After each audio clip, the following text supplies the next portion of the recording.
I'm glad to welcome Melanie to Homekeepers. Thank you for coming by. Thank you. I remember your husband Rick on the radio. He's got one of these wonderful Yes. voices, and kind of nice. In recent months, we've renewed Yeah. acquaintances. You, I can tell you love books. You love reading, and Yes. but I want to talk a little bit what you do before we get into this. Your husband is an elder in the All Saints Episcopal. He's an ordained deacon with the Episcopal Church of the Florida Diocese here, Central Florida And Diocese. you are called what I would refer to as an absolute dream for any pastor. My husband was a pastor, and my dad, and those people that get in the church and work and do Yeah. the work of the Lord, that's you and Rick, Yeah, that's what we do. obviously. And they even ring the bells. Oh, yes, we're waiting for our station. We do the Salvation Army. Yeah.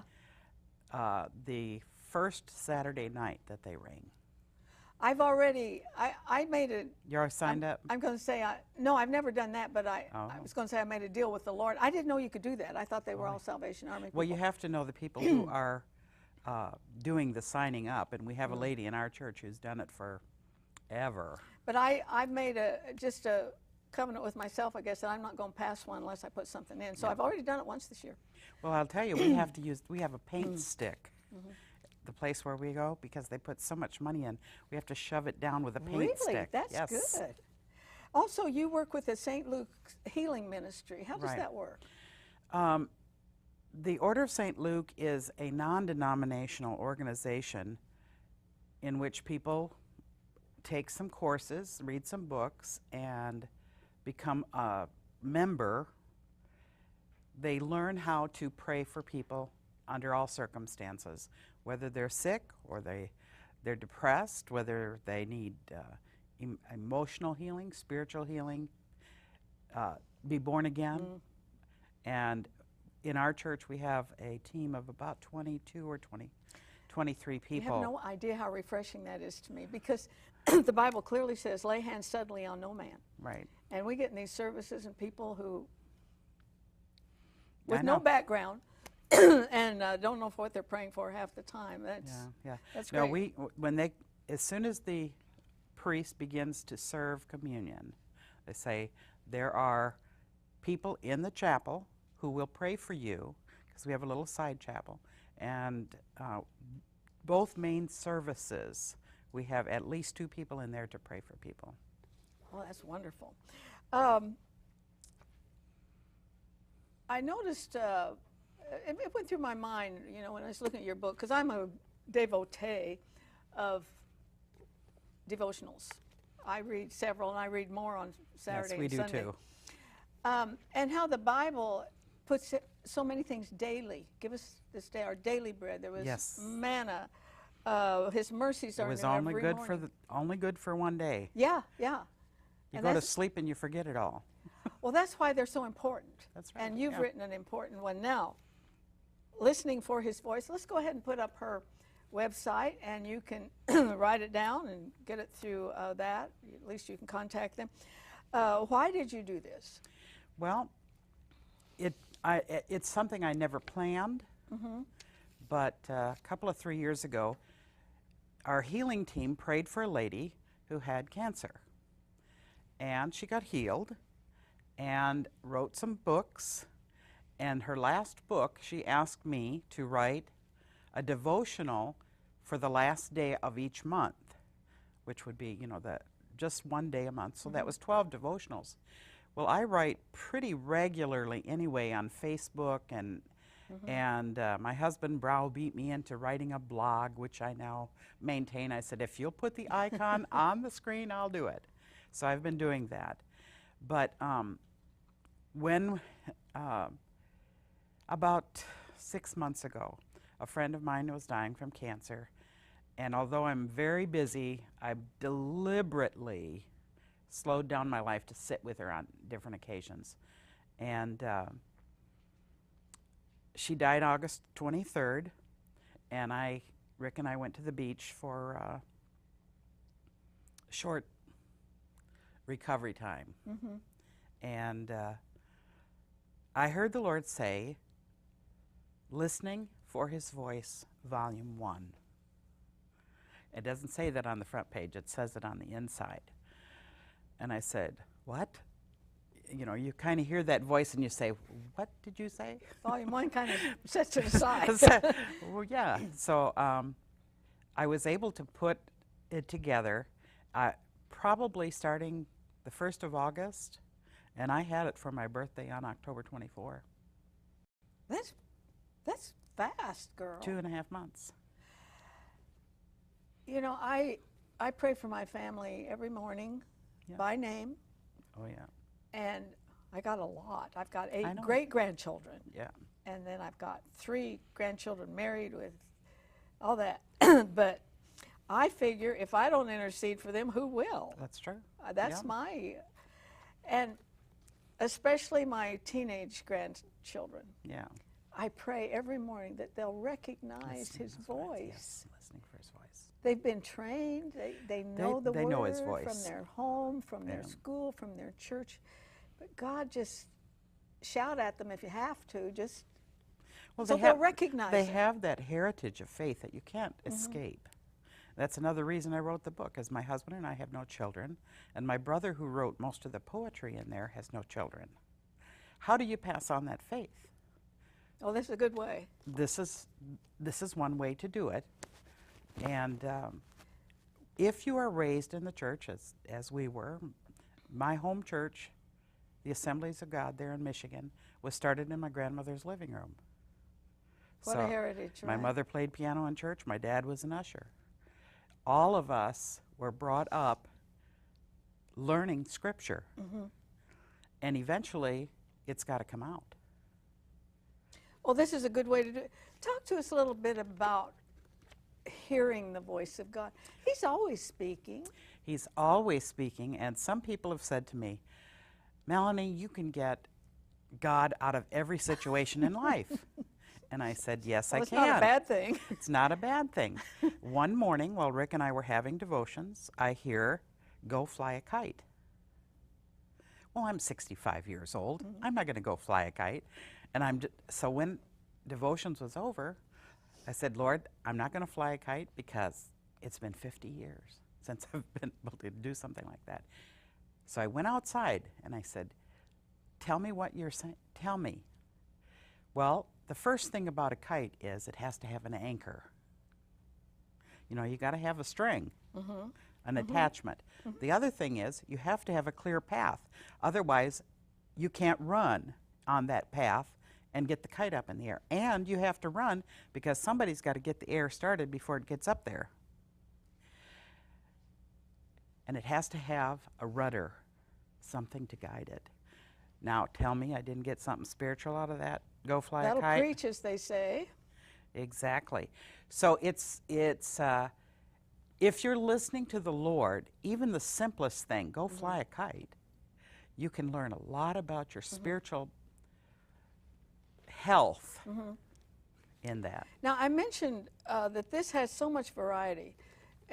Sometimes you've quoted people like Oswald Chambers. Or Henry Blackaby. That's probably the number one. Well, I probably have hit up Henry Blackaby more than Blackaby, yeah. But these are rich ministries. And your brother, a poet, that's in there. How did you choose? Because remember what I said, that it's got so much variety in it. It'll surprise you every once in a while. It will surprise you. And I would be putting it together. I'd be sitting at the computer, and I'd be putting it together, and then I'd go back and read through it, and I'd say, who wrote that? Who wrote that? I remember typing it, but who wrote that? And it had to be the Holy Spirit. I can't do that by myself.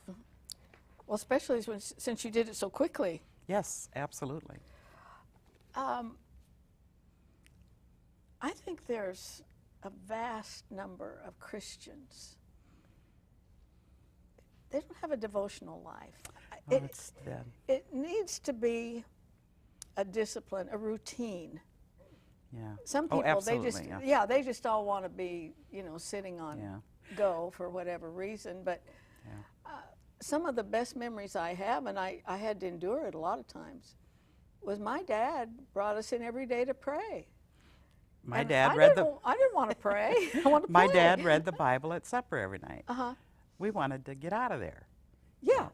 No, it wasn't going to happen. And my grandmother was gifted at calling us in to pray when we had something really great going Yeah. outside. Yep.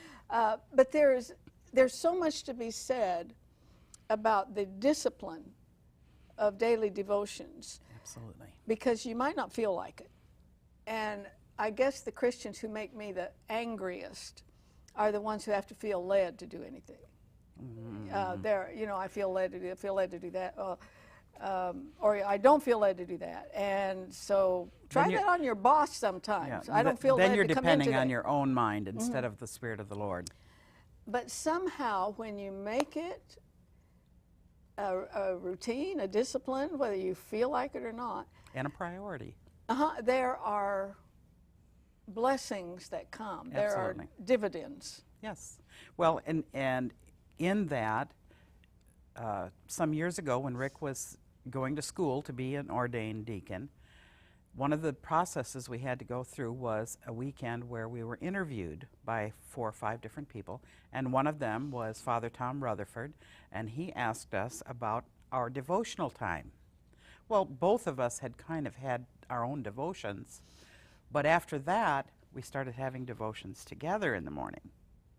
And we do about 5 or 6 different things.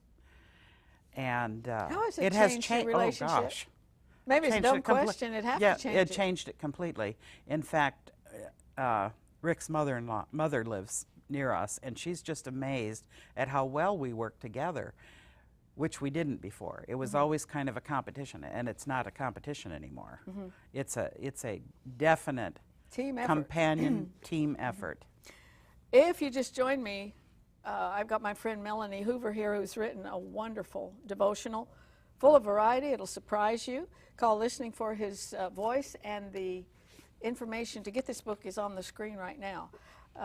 I hope, you know, the things that we talked about, Martha and I, for Christmas and all, I think it's important to surround yourself with the things of the Lord, Absolutely. with His Word, and Because the world isn't going to let you alone.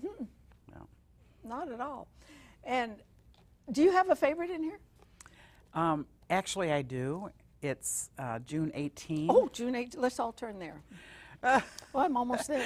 It's my brother's poem about spaghetti. Pasta, yeah. Pasta. It's I love pasta. And he ends it with, he really likes angel hair pasta the best.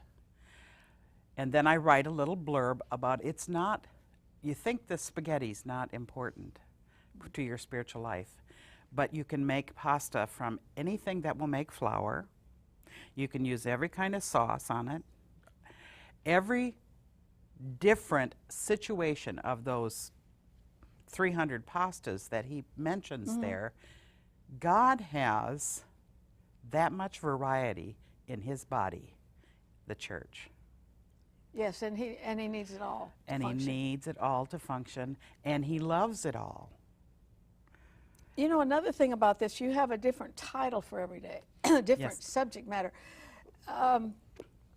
Is that hard to come up with 365 different topics? No, because I didn't do it. I wish I could say that I You was... did it quickly, I'll say that. I wish I could take any credit for it, but I really can't. It really was the Lord. Because it's in fact, one of the entries I had posted on my Facebook, and it was called Shake Off the Snake.